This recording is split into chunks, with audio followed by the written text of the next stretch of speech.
Ser podcast.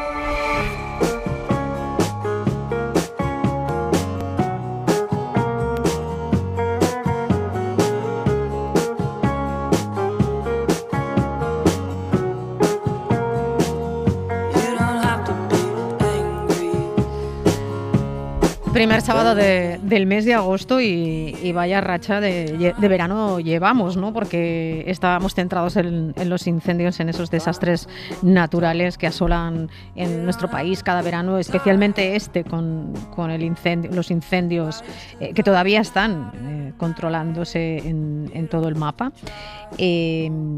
Yo empezaba el programa poniendo sobre la mesa una serie de preguntas y, por desgracia, la única certeza es la de las vidas perdidas en esta operación extraña que hemos vivido, a la que hemos asistido estos últimos días en la frontera sur de la Unión Europea, y concretamente en Ceuta. Ese paso, esa playa del Tarajal, que vuelve a tener una cifra luctuosa asociada a su nombre. Este ya es uno de los episodios más letales de la frontera española.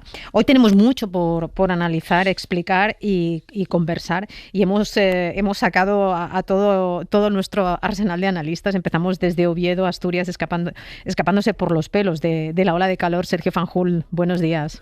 Hola, buenos días. Aquí está nublado y fresquito como se espera de Asturias, así que muy bien. Muy bien, cumpliendo las expectativas. Sí, exacto. Un poquito más lejos y en plena insularidad está José Mansilla, antropólogo urbano, profesor de la Universidad Autónoma de Barcelona. Buenos días desde Menorca, ¿qué tal? Buenos días. Nosotros, a diferencia de Sergio, no tenemos el cielo cubierto y cumplimos con los criterios del Mediterráneo del calor y la humedad. O sea que un poco agobiante, ¿no? No, solo un poco. Exacto, bueno, desde Menorca se lleva mejor el bochorno. Desde Radio Valencia nos escucha el escritor y periodista. ¿Qué tal, Rodrigo Tarrasa? Buenos días. ¿Qué tal? Buen día. Aquí es insoportable. El calor. Insoportable el calor que hace. O sea, yo me cambiaba ya por Sergio y por Mansilla. O sea, el calor de Valencia es insoportable. Además, yo ya se me ha olvidado ya, y cada vez que vuelvo me parece el infierno, ¿no? Claro, eres un renegado que vives más en Madrid que en Valencia, y ya te olvidas de ese calor bochornoso mediterráneo, de la humedad. Sí. Y desde Italia, María Ángela Paone, reportera internacional que ha estado trabajando casi 2 décadas en España, ahora ha vuelto a casa. Buenos días, María Ángela, ¿qué tal? Buenos días. Por aquí también calor y mucha tensión en el aire.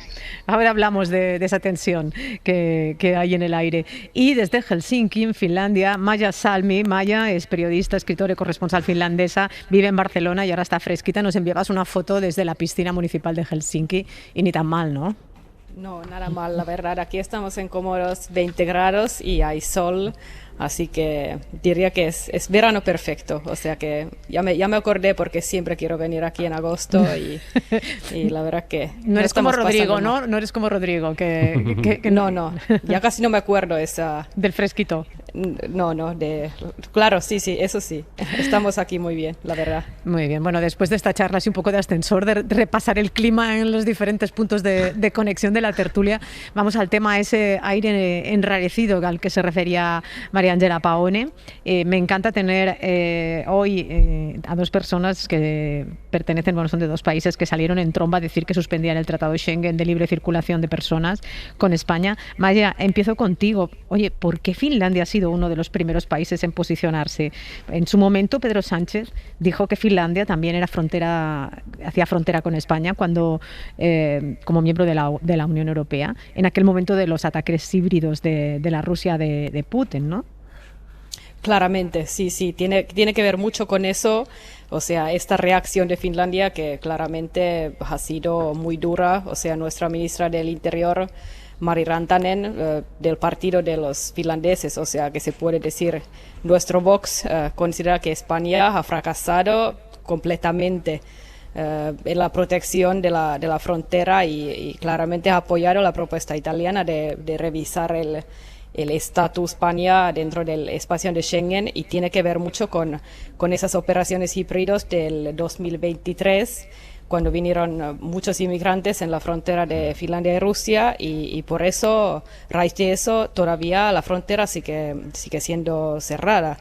Y también, o sea, este tema obviamente ha servido para atacar a la oposición de centro izquierda aquí aquí en Finlandia ahora mismo el gobierno de derecha no está especialmente popular y además la oposición, el Partido Socialdemócrata había felicitado el gobierno de Pedro Sánchez por la regularización de inmigrantes en situación irregular y en general por su política migratoria y también antes de empezar vi que lo que había comentado el vicepresidente segundo, Joaquim Vigelius, que también ha criticado duramente esa postura de socialdemócratas de Finlandia, que para él es ingenua, irresponsable, y él dice que esto es una situación muy parecida de 2015, cuando entonces el primer ministro Juha Sipilä ofreció su vivienda para acoger solicitantes de asilo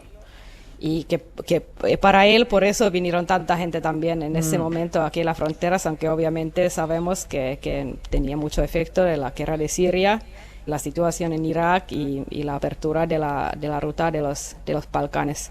Pero sí. Maya, la salida de tono del ataque de Rantanen fue tan bestia que incluso el primer ministro, el conservador Petteri Orpo, lo matizó y dijo: Sánchez afirmó en 2025 que la frontera de Finlandia es la frontera de España. Lo mismo aplica a la inversa, España no está sola. O sea, dentro del mismo gobierno, ¿no? Sí, total. Y Rantanen quizás no es la primera vez que él pronuncia algo que quizás ella no está totalmente informada tampoco, que Ceuta y que tampoco no es una zona Schengen en sí, que siento que hay algo de falta de información y obviamente nosotros también tenemos elecciones en el año que viene y como ya comenté, que este gobierno no está especialmente popular y esto les sirve, se puede decir así. Claro, en ese mismo contexto también de pérdida de popularidad o de tener de repente una nueva competencia, quizá está la reacción de Giorgia Meloni, ¿no? Que ha suspendido ha pedido suspender temporalmente el acuerdo de Schengen. De hecho, ha ordenado una serie de controles aleatorios a los ciudadanos españoles que lleguen a Italia, ¿no? María Ángela. Sí, totalmente. Hay muchos puntos de contacto con respecto a lo que contaba Maya, ¿no? Tenemos elecciones en 2027, el gobierno está claramente en horas bajas, no consigue dar respuestas sobre muchísimas cosas en el interior del país y digamos que la acción abrupta, ¿no? La respuesta abrupta del gobierno de Meloni de ayer responde a estas razones internas, pero también a reafirmar lo único que realmente Meloni puede reivindicar a nivel internacional en su primer mandato, que es haber dictado la línea de la política migratoria europea. Se ha hablado de suspender Schengen.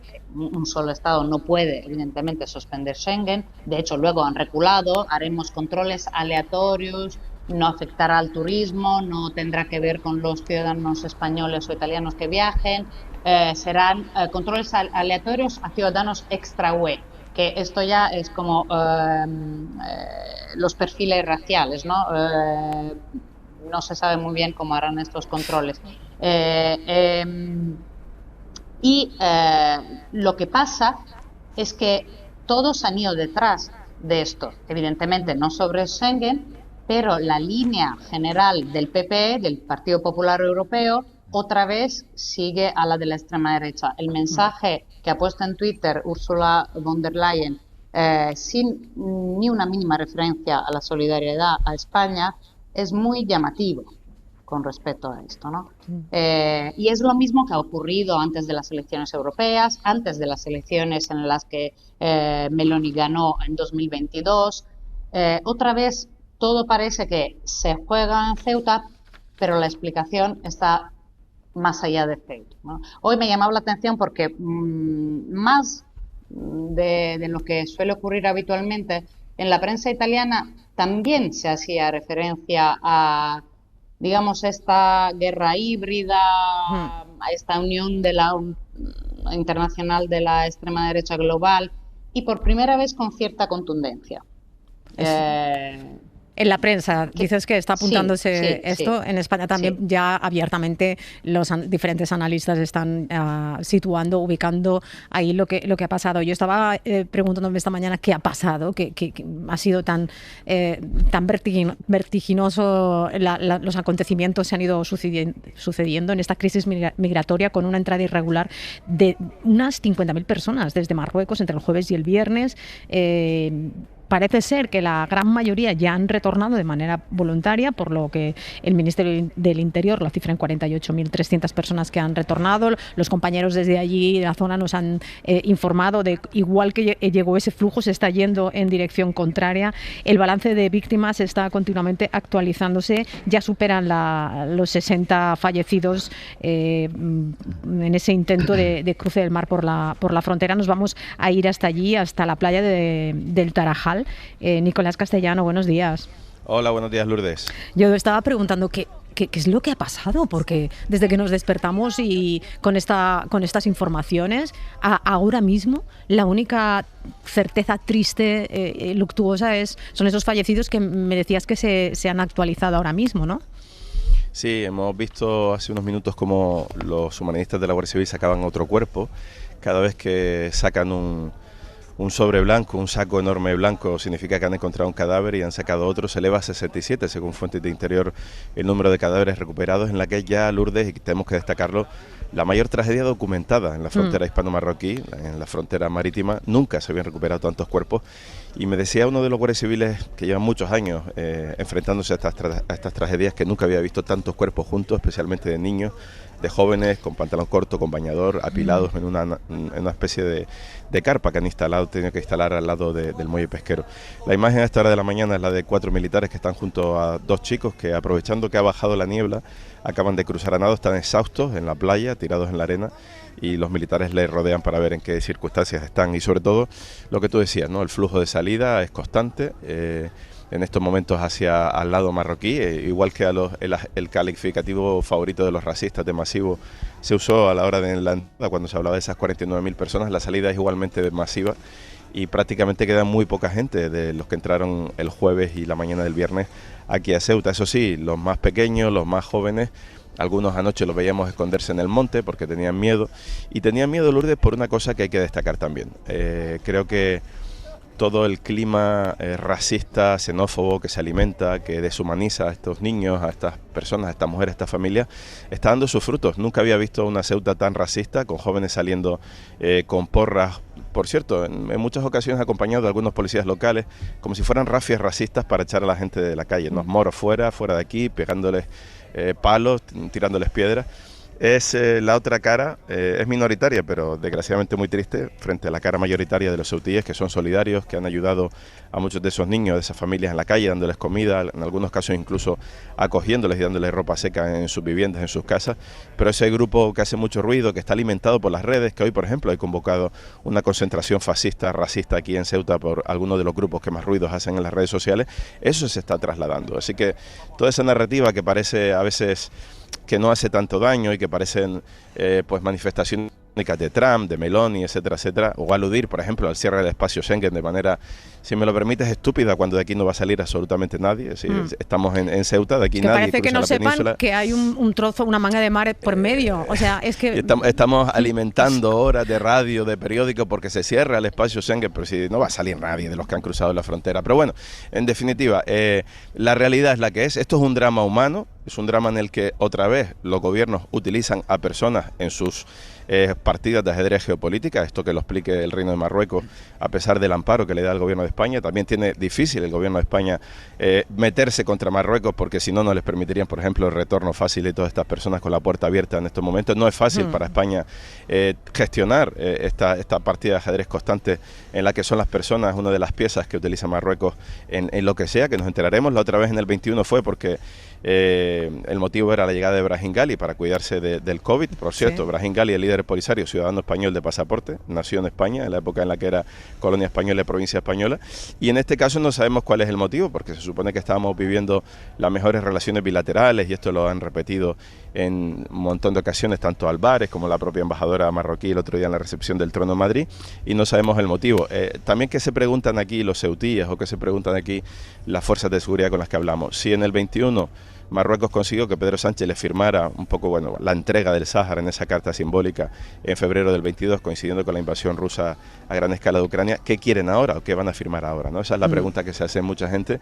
Pero en todo caso, reducir esto a la sentencia del Supremo, a que hay un grupo de chavales que se dejan animar por las redes sociales, simplificarlo en eso, cuando según los cálculos de gobierno pasaron prácticamente 50.000 personas, es simplificarlo mucho, ¿no? Hay muchos elementos, pero no nos olvidemos del humano, no nos olvidemos del drama, no nos olvidemos de 67 cadáveres apilados ahora mismo en una carpa aquí en el puerto de Melilla, de Ceuta, donde hay 2 forenses y trabajando en la identificación, y en todas estas personas que están saliendo, muchas de ellas con miedo, porque hay grupos pequeños pero muy ruidosos de racistas que están haciendo su agosto aquí, ¿no? Recordemos que además la mayoría de esos cuerpos recuperados, fallecidos, son chavales, que son adolescentes, la mayoría, como podemos ver en las fotos, lo que hace más dramático. Me comentabas también, Nico, que habías empezado a ver cómo estaban desplegando en esa playa del Tarajal, en ese espigón de la playa del Tarajal, una especie de barrera de contención, como esas que se utilizan cuando hay un vertido en el mar. Yo no sé si esos serán las famosas boyas que anunció Pedro Sánchez que se iban a instalar como obstáculo para que la sentencia, imagino que la sentencia del Supremo no pueda aplicarse, ¿no? Que exista un obstáculo, ¿no? En el mar. Lo que veíamos hace un par de horas cuando amanecía era que uno de los barcos grandes de salvamento marítimo desplegaba una especie de boya flotante que es similar a las que se utilizan cuando hay un vertido, ¿no?, en el mar, pero Interior ha informado hace unos minutos de que ya se había empezado a instalar esa especie de barrera de boyas desde las 7:50 de la mañana. Nosotros no hemos visto ninguno de esos elementos por el momento, y además se da la circunstancia que después de las 9 ha bajado una neblina intensa y apenas vemos la punta del espigón, y estamos a 300, 400 metros, así que no te lo puedo confirmar porque simplemente no tengo campo de visión. Lo que sí creo que es interesante, Lourdes, que escuchemos algunos de los testimonios de los que acaban de salir para intentar entender, ¿no? Es decir, alguien le llamó, es que, como dice Pedro Sánchez, son las mafias que fueron a su casa a tocarle y cobraron por pasar el espigón, y esta es su respuesta a esta conversación breve que hemos tenido de este chico que llevaba 3 días durmiendo aquí en Ceuta. Bueno, ¿cuándo llegó y por qué se va? Dice 3 días que ha entrado. ¿Y por qué se va ahora? ¿Por qué te vas? Dice que el cierre de la comida, del agua, no tienen donde beber, donde comer, ¿Y cómo ha hecho estos días? ¿Dónde ha estado durmiendo? Dice que en el bosque. ¿Y cómo ha sido estos días aquí? ¿Por qué decidió venir? Dice que a cumplir su sueño de España. Dice que, claro, el efecto de que estaba la puerta abierta. ¿De dónde son? ¿De dónde soy? Menco. Ana, Casablanca. ¿Vino desde Casablanca? Casablanca y Darache. Estamos hablando, Casablanca, que son más de 400 kilómetros entre Casablanca y Ceuta, o sea que esto no fue espontáneo. Claro, y también eso hay que destacar, porque normalmente hablamos de los chicos de FNI, de Castillejo, que está aquí al otro lado, pero en este caso esas 50.000 personas hemos hablado con gente que venía de Fez, de Casablanca, de Marrakech. Es decir, esto no fue algo que se improvisara en unas horas. Es verdad que el número de personas que empezaron a entrar a nado aquí a cuentagotas, aunque no le hacíamos mucho caso a los medios de comunicación nacionales, empezó el 20 de julio, y ese rumor de que era más fácil entrar, pues ya se acabó de consolidar el miércoles, y el jueves fue cuando se produjo ese cruce. Pero bueno, hay que escucharle. A este hombre ni leyó la sentencia del Supremo, ni sabe de Schengen, ni sabe de las relaciones bilaterales. Vio la posibilidad de una frontera militarizada que estaba de repente abierta, donde se podía caminar por la escollera que corre en paralelo por el mar y donde se podía cruzar sin que les parara nadie. Después ya las explicaciones las tienen que dar otros, pero reducir esto a elementos tan facilones y tan tópicos cuando hablamos de migraciones, pues bueno, simplemente son elementos a tener en cuenta para que tengamos un debate más serio, ¿no? Nico, tú ya nos has contado en diferentes ocasiones, nos has contado historias y has cubierto todo tipo de crisis ahí desde esa frontera. De hecho, tú en 2014 nos contaste, entraste desde ese Tarajal donde estás ahora, donde se produjeron esas 15 muertes en el intento de la Guardia Civil de repeler la entrada de de migrantes. ¿Habías vivido algo similar a esto de esta semana? No, y también estuve en el 21 cuando cruzaron en 48 horas 10.000 personas. No, es decir, en cuanto al flujo, el número de personas me recordaba la frontera turco-griega en la crisis de los sirios o la ruta de los Balcanes, justo en esa época donde eran miles las personas que cruzaban fronteras, pero claro, no las cruzaban de esta manera, saltándose al mar, donde se han ahogado, como en este caso, 60 y pico personas, donde pues ese nivel de aglomeración hacía que unos sobre otros pasaran aquí en el Espigón, ¿no? He estado en la frontera de Estados Unidos con México muchas veces haciendo reportajes, en la de México con Guatemala. He visto cruces de mucha gente, pero no en estas circunstancias tan dramáticas y de esta manera. Siempre hablar de precedentes o comparar, a mí se me da mal porque ya soy mayor y me olvido, pero creo que nunca había visto ni en cantidad ni en el drama que estamos viendo, el número de muertos, algo parecido, porque la realidad de los cayucos en Canarias o la realidad de las pateras en esta zona son embarcaciones que sí, a veces algún fin de semana en tiempos récord juntan 1.500 personas, o el año récord de los cayucos fue 37.000 personas las que cruzaron a Canarias, pero es que aquí, según los cálculos del propio gobierno, cruzaron 50.000 personas en apenas 24 horas, así que no tiene ningún precedente y no se va a explicar solo ni desde un punto de vista de un análisis migratorio, porque no solo son migrantes desesperados o gente que va a probar suerte, sino que yo creo que aparte de la intención migratoria de algunos pocos, algunos querían pedir asilo, ponerse a salvo, etcétera, etcétera, aquí hay de nuevo el uso de un grupo de personas por parte de intereses superiores que tienen que ser explicados. Eso es. El tema está, a diferencia de otras fronteras, en la instrumentalización de los migrantes, en esa presunta instrumentalización de los migrantes por parte del país de origen, en fin, que es tremendo. Nico, muchísimas gracias por estar esta mañana. Nada, te dejo con la imagen ahora mismo de los operarios de Cruz Roja que están asistiendo, uno de esos chicos que acaba de cruzar porque estaba temblando, intentando estabilizarle, porque parece fácil, ¿no?, en la tele, etcétera, etcétera, pero hay que nadar bastantes metros desde un lado al otro. Y por cierto, ahora se está aclarando un poquito la neblina, Lourdes, y sí que se ve esa barrera flotante que están arrastrando, que están remolcando para instalarla y pegarla a la punta del Espigón. O sea que esa barrera de la que hablaba Pedro Sánchez en torno a la aplicación de la sentencia del Supremo, de si una barrera fija, si se pasa a la frontera o no, para permitir o no la repatriación de esas personas, la expulsión de caliente de esas personas, sí que se está instalando ahora mismo. Vemos dos lanchas de la Guardia Civil que están remolcando esa barrera, que efectivamente es muy parecida a la que usa Salvamento Marítimo para la contención de vertidos contaminantes.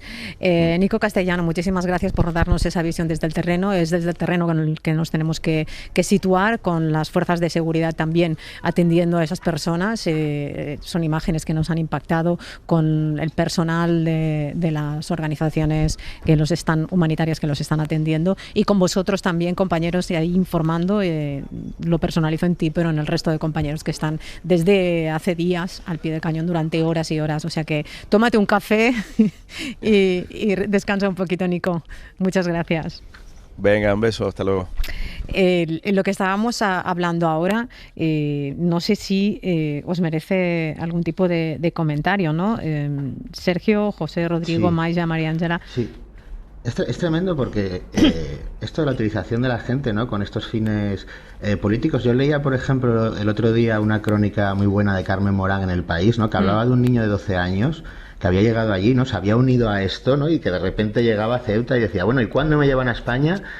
Porque ya quiero empezar a ayudar a mi familia desde allí, ¿no?, como si fuera automático, ¿no? Entonces me llamó la atención la inocencia de muchos de estos, ¿no?, que se unen a esto buscando, pues eso, una vida mejor o lo que sea, pero que son como engañados, ¿no? Y en muchos vídeos también se veía, bueno, la decepción de muchos que decidían irse, ¿no?, porque bueno, llegan allí y ven realmente que nadie les da nada, que no hay nada, y que es todo, bueno, pues un engaño, ¿no? Y bueno, esto es como también el sueño húmedo de la ultraderecha, ¿no?, porque se parece mucho a esto que ellos llaman la invasión, ¿no? Yo no creo que esto sea una invasión, porque una invasión sucede por otros medios, con otros fines, pero que intuitivamente puede parecer algo así, ¿no? Hablan de estos jóvenes en edad militar, siempre dicen lo de la edad militar, ¿no?, para para dar a entender que son como una especie de caballo de Troya, ¿no? De que amenaza. desde dentro van a hacer algo, pero bueno, al final lo que vemos es que son chavales desarrapados, con sus camisetas de fútbol, con sus móviles. También me llama la atención cómo conseguimos venderles nuestra imaginería y nuestras cosas, ¿no? Al otro lado de la valla. Y bueno, es tremendo, ¿no? Cómo todas estas personas se ven movidas a eso y luego para nada, en la mayor parte de los casos. José. Sí, yo, bueno, primero me gustaría añadirme a la felicitación a Nico Castellano, porque yo lo escuchaba anoche y ahora está otra vez por la mañana. O sea, me parece una labor tremenda. Está al pie del cañón, sí. Sí. Y después me gustaría comentar muy brevemente dos cosas. Primero, una en relación a lo que se señaló antes, señalaron las compañeras que están en Finlandia y en Italia, con respecto al posicionamiento político de sus gobiernos, con respecto a España, que yo creo que en realidad no, es muy evidente, ¿no?, que no es con respecto a España, sino que es contra Pedro Sánchez y con respecto a las políticas que representa el gobierno de progresista, ¿no?, que en este caso está encabezado de Pedro Sánchez. En realidad no es una crítica a España, ni siquiera a Pedro Sánchez, sino a la izquierda, ¿no? Tanto Italia como Finlandia son más sutiles, ¿no? Utilizan lo que, bueno, igual que se ha hecho tantas veces, ¿no? Argumentos que son técnicos, ¿no? O incluso de político administrativo, como el tema de Schengen, etcétera. Pero después viene alguien como Donald Trump y ya te lo pone claramente, porque este hombre siempre entra a saco, que es, no, esto es lo que pasaría si gobernara el Partido Demócrata en Estados Unidos. Es decir, que básicamente es una crítica a las políticas de izquierda y a todo lo que representa en este sentido el gobierno español, ¿no? Y después, por último, una cosa que también se está escuchando mucho estos días y que es en relación a lo que ha comentado un poco Sergio, que es el tema del lenguaje, ¿no? Siempre se dice que el lenguaje contribuye a construir la realidad y en cierta medida es cierto, ¿no? Y hemos escuchado palabras como asalto, invasión, miedo, ¿no? Y esto estamos muy acostumbrados porque lo que hacen es situar una especie como de escenario casi terrorífico, ¿no? Lo que también comentaba Sergio de los chicos en edad militar, etcétera. Y también estamos escuchando ahora para hablar sobre para describir el hecho en sí, ¿no? Guerra híbrida, crisis humanitaria, crisis migratoria. Y bueno, si vamos a jugar con estas cartas, a mí me gustaría añadir otra expresión que creo que refleja muy bien lo que ha ocurrido, y es que esto básicamente ha sido un crimen. O sea, esto es un crimen hacia 67 personas, que creo que es el último conteo, niños muy jóvenes o gente mayor, no importa la edad, que están ahora mismo, que nos pongamos en esa situación, ¿no? Amontonados, porque además no tienen las cámaras refrigeratorias no tienen las condiciones para mantener a todos los cuerpos. Exacto, en un sitio, en un descampado, donde sea, en Ceuta, y yo lo pienso y realmente es que solamente puedo pensar en un crimen, y los crímenes siempre tienen responsables. Es decir, los crímenes no ocurren solos. Exacto. Sea, no sé, el gobierno de Marruecos, sea toda una serie de actores que de forma coordinada o descoordinada, intencional o no intencionalmente, han contribuido a esto, pero evidentemente no es una guerra híbrida,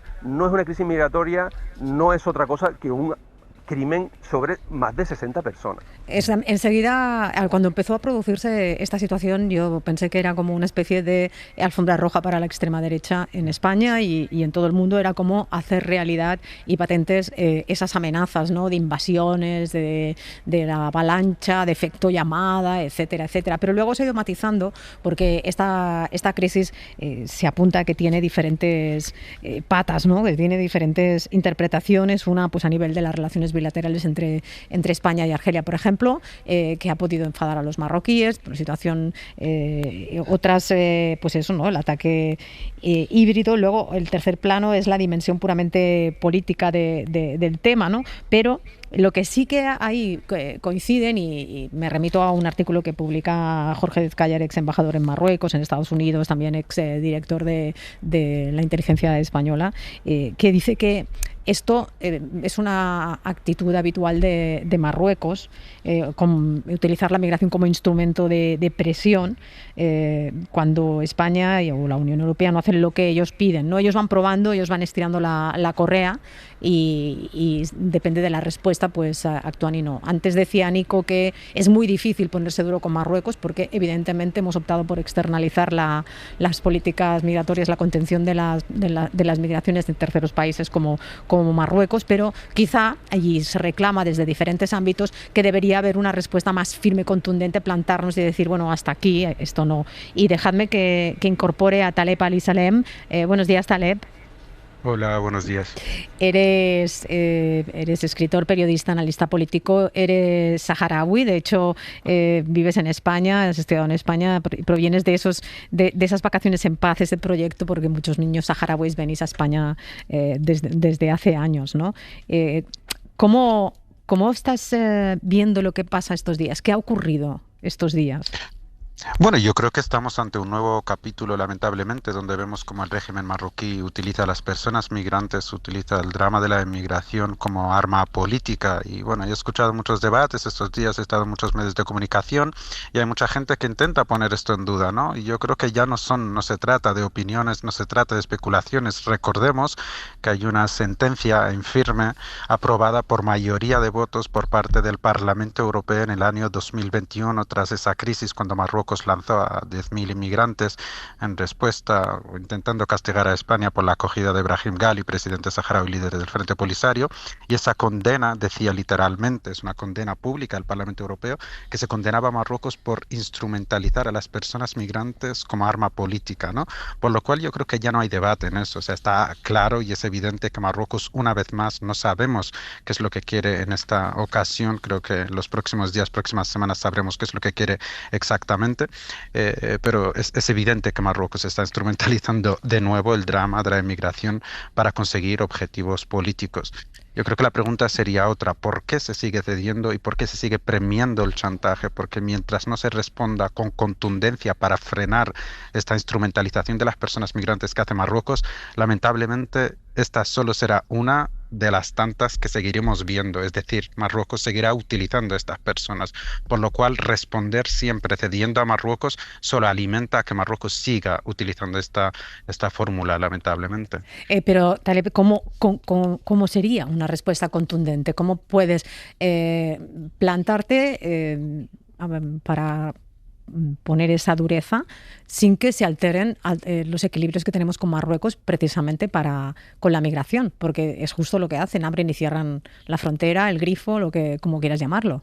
¿Cómo lo hacemos? Sí.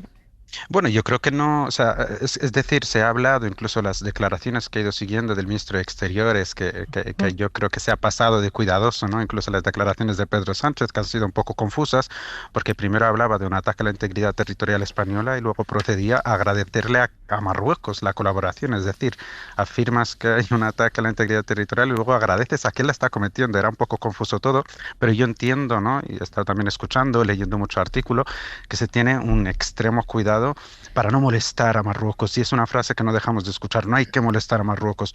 Pero es que yo creo que hay que plantearse el debate serio. ¿Hasta cuándo no molestar a Marruecos? Marruecos está ocupando el Sáhara Occidental de forma ilegal, está maltratando al pueblo saharaui, violando los derechos humanos, saqueando los recursos naturales, violando las sentencias europeas que le piden dejar de hacer ese saqueo. Está inundando el estrecho con ese tráfico de drogas, ¿no? Que se ha afirmado y reafirmado que hay una colaboración por parte de las autoridades marroquíes. Se ha espiado el teléfono del gobierno de Pedro Sánchez y varios de sus ministros. Se ha instrumentalizado la inmigración en varias ocasiones. Entonces, yo creo que ¿hasta cuándo, no? Tener ese cuidado con Marruecos cuando Marruecos no ha tenido nunca, ni está teniendo, ni creo que vaya a tener ningún tipo de cuidado, ¿no? Pero Marruecos ahora, además, ha fortalecido sus vínculos con, por ejemplo, los Estados Unidos. Aparte de que el rey ha anunciado que se da nombre a una autopista precisamente que une con los territorios del Sáhara, que le da el nombre de Donald Trump, se ve avalado por Donald Trump ahora mismo, por Estados Unidos, y quizás se ve envalentonado una vez, según su criterio, ha solucionado el tema del Sáhara, pasar a un siguiente capítulo, que serían las ciudades de Ceuta y Melilla y controlar el estrecho. Esto también es algo que se ha apuntado en diferentes artículos. Sí, no está alejado de la realidad. Te invito también, el que quiera o esté interesado en el tema, les invito a seguir la entrevista que dio Al Othmani, que es el expresidente el ex primer ministro de Marruecos, a una televisión egipcia hace 2 años, y le preguntó a la periodista, le dijo, ¿qué pasa con Ceuta y Melilla? Y le dijo, la cuestión de Ceuta y Melilla para Marruecos es una cuestión sagrada, pero primero tenemos que garantizar nuestra soberanía sobre el Sáhara Occidental y luego no tengas duda de que lo próximo será, decía él, liberar nuestras ciudades ocupadas, ¿no? Entonces, ahora que cuentan con el apoyo de Israel tras la normalización con el gobierno de Netanyahu y esa colaboración que vemos muy estrecha últimamente entre Israel y el Reino de Marruecos, esa colaboración también con Estados Unidos, quizás Marruecos ya dé por hecho que hasta cierto punto tiene el apoyo de grandes potencias en su ocupación al Sáhara Occidental y sea el momento de dar un paso, ¿no? Pero me preguntabas antes qué hacer, ¿no? Sí. Y yo creo que Marruecos lamentablemente solo entiende el lenguaje obviamente he estado también en tertulias, debates de televisión, no, hay que movilizar al ejército y demás. Y yo creo que España tiene alternativas, sin recurrir obviamente a tal extremo. Recordemos 2 puntos esenciales, uno es el económico y otro el político. En cuanto a lo económico, Marruecos, todo lo que exporta, el 85% de lo que exporta Marruecos al exterior hacia Europa pasa por territorio español.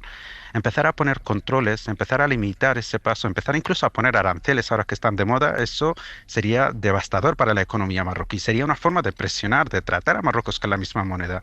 Esa es la parte económica. La parte política sería avanzar hacia reconocer a la República Saharaui, hacia reconocer el derecho del pueblo saharaui, hacia reconocer la responsabilidad española, y eso sería devastador para la política diplomática marroquí, que España empiece a apoyar al pueblo saharaui o reconocer la República Saharaui. Abriría el debate internacional otra vez sobre la cuestión saharaui y Marruecos vería su política y diplomacia y los pasos que creía que había dado completamente destrozados por ese reconocimiento español, ¿no? Pero esto ya no invita a España a hacerlo por justicia o por derecho internacional, sino ya por propia estrategia de presión contra Marruecos. Creo que Marruecos ahí sí que pisaría el freno y sí que buscaría negociar con España y sí que buscaría reducir muchísimo todo este chantaje y toda esta instrumentalización constante de las personas migrantes, ¿no? María Ángela. Sí, le quería preguntar, como apuntaba antes Lourdes, en este caso, ¿puede que Marruecos esté actuando también, digamos, en la órbita de las intenciones que están más allá, digamos, de sus relaciones con España, Ceuta y Melilla, y que esté actuando, digamos, también en nombre de intereses que están fuera de Marruecos? Me refiero claramente, por ejemplo, a Estados Unidos. Y de ser así, ¿esto cómo se gestiona, teniendo en cuenta que Marruecos tiene que organizar un mundial junto a España y Portugal y la organización tiene que empezar ya? Bueno, yo no diría Estados Unidos, pero hace meses, eso es un tema que sigo desde hace muchos años. Bueno, estoy especializado en esta cuestión, en la cuestión obviamente por ser saharaui y demás, pero también en la cuestión del norte de África, las relaciones de Marruecos con España, con Argelia y demás. Y llevo tiempo avisando de que debido a la posición del gobierno de Pedro Sánchez respecto a Palestina, me consta desde hace meses que Israel lleva pidiéndole a Marruecos, de forma obviamente extraoficial interna, de que hay que castigar al gobierno de Pedro Sánchez, hay que castigar a España por ese posicionamiento de algún modo, ¿no? Y lo que se propuso, de hecho lo publicó algún medio, algún artículo, algún medio de segundo plano, ¿no? en Israel, era que España debía de iniciar una nueva marcha verde para recuperar sus ciudades ocupadas y que Israel estaría con ellos, ¿no? Lo que me consta es que Marruecos lleva meses diciéndole a los israelíes que se elegirá el momento para hacerlo, ¿no?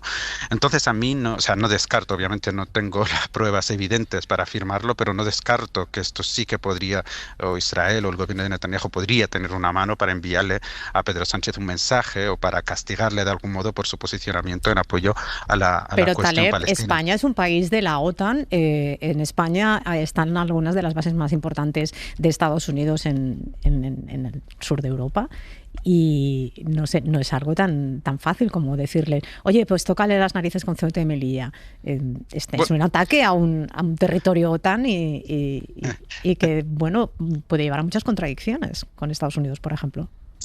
Sí, bueno, pero recordemos que realmente la realpolitik no funciona así. Eso, la teoría sería así, ojalá funcionase todo así, ¿no? Pero recordemos que también lo que es el acuerdo de la OTAN, o sea, el paraguas de la OTAN no cubre Ceuta y Melilla. Y recordemos también que cuando Marruecos invadió el islote de Perejil, y esto declaraciones recientes, también lo escribió en su libro, en sus memorias, el ministro de Exteriores de aquel entonces español, cuando Marruecos intentó invadir el islote de Perejil, Estados Unidos llamó a España presionando para que se entregue el islote de Perejil a Marruecos, ¿no? Entonces, aunque España sea teóricamente un aliado de Estados Unidos, aunque los dos estén en la organización de la OTAN, no me cabe ningún tipo de duda que frente a un conflicto así, Estados Unidos siempre va a estar del lado marroquí, especialmente con la posición actual tan marcada en política exterior en lo que respecta a Palestina del gobierno español. Rodrigo, esto puede ser un tiro en el pie de las posiciones de la ultraderecha aquí en España, ¿no? Porque si estar ahora mismo en una posición como la de contra Pedro Sánchez, contra todo esto que está pasando, y resulta que quieren quitar la soberanía de esas dos ciudades. Bueno, ya conseguirán darle la vuelta, ¿no? Ellos la capacidad que tienen para manejar el relato, casi lo hablamos todas las semanas, ¿no? Para manejar el relato de cualquier situación es asombrosa. O sea, ayer ya hablaban todos de invasión.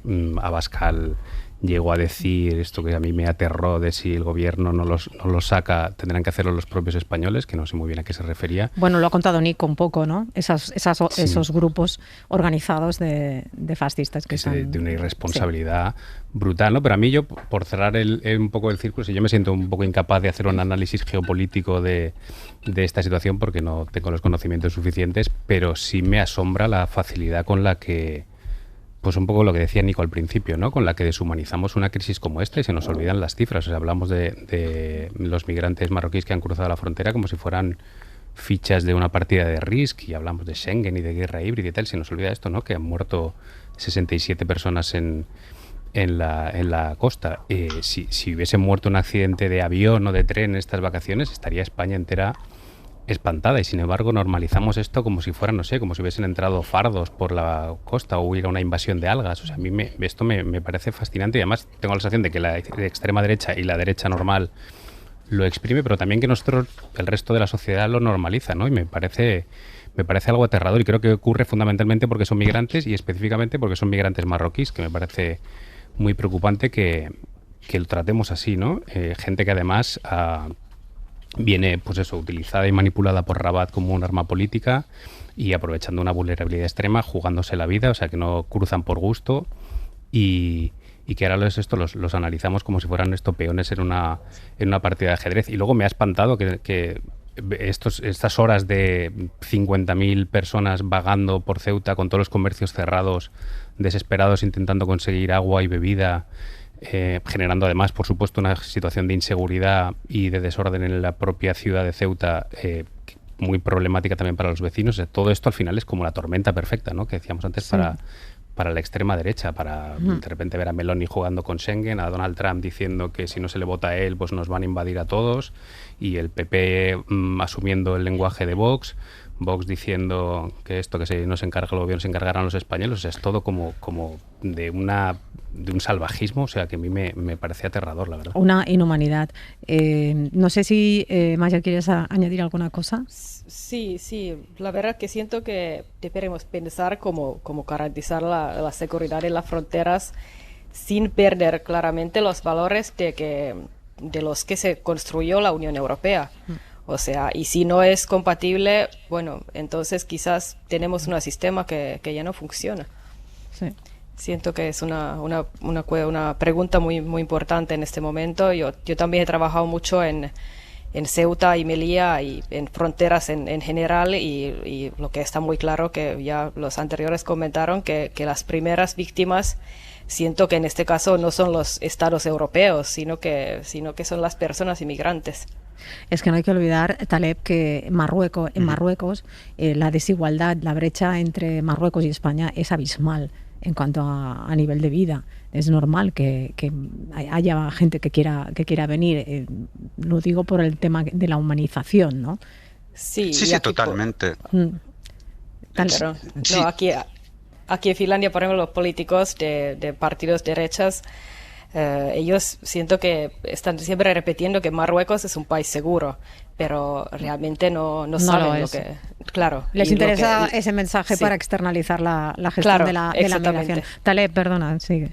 Disculpa. Sí, no, simplemente decía que sí, que el nivel de pobreza en Marruecos es brutal. De hecho, estos días que se está anunciando la carretera, la que se había invertido no sé cuántos millones y demás, yo hacía una comparación, escribía artículos en árabe ya más dirigidos al Magreb, a Norte de África, donde ponía la lista de pueblos que todavía no tienen electricidad ni agua potable dentro de Marruecos, ¿no? Entonces, ¿cómo inviertes tanto dinero en una carretera para ponerle el nombre de Donald Trump cuando tienes gente que sufre esas necesidades, ¿no? Escuchaba con atención al compañero que hablaba de no deshumanizar. Y yo creo que es muy importante el hecho de no deshumanizar a las personas y obviamente entender que están siendo utilizadas como carne de cañón, pero creo que tampoco esto nos tiene que hacer perder de vista o sea, la parte geopolítica. Recordemos, y yo no tengo ningún complejo en afirmarlo, y esto es un hecho evidente, histórico, que todo el mundo puede comprobar que la primera vez en la historia moderna que se han utilizado a civiles para hacer una invasión ilegal ha sido la Marcha Verde, cuando Hassan II le prometió a muchos marroquíes, también en condiciones muy difíciles, les dijo: en el Sáhara encontraréis oro. Entonces, bueno, se lanzaron cientos de miles de personas y tras esos civiles vinieron los militares y vino la ocupación, que fue un drama para mi pueblo y que me obligó a mí y a muchos de mi generación y generaciones que me han seguido a nacer en un campo de refugiados y a vivir condenados, a ser exiliados, ¿no?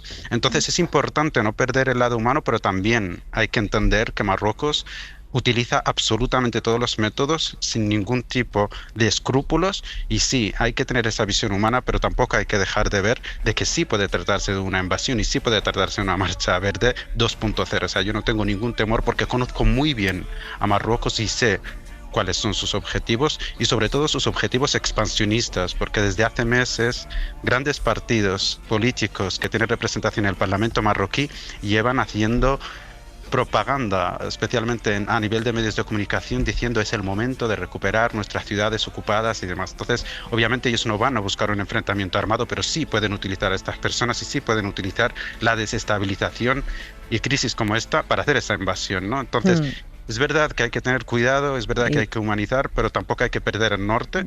Y ni perder esto de vista que nos acabas de comentar. Taleb Ali-Salem, muchísimas gracias por estar esta mañana con nosotros. Rodrigo Tarrasa, José Mansilla, Maya Salmi, Sergio Fanjul, María Ángela Pagone, gracias también a vosotros. Hoy ha sido una tertulia multitudinaria, pero los acontecimientos lo demandaban. Muchísimas gracias. Gracias. Un abrazo. Gracias. Chao, adiós.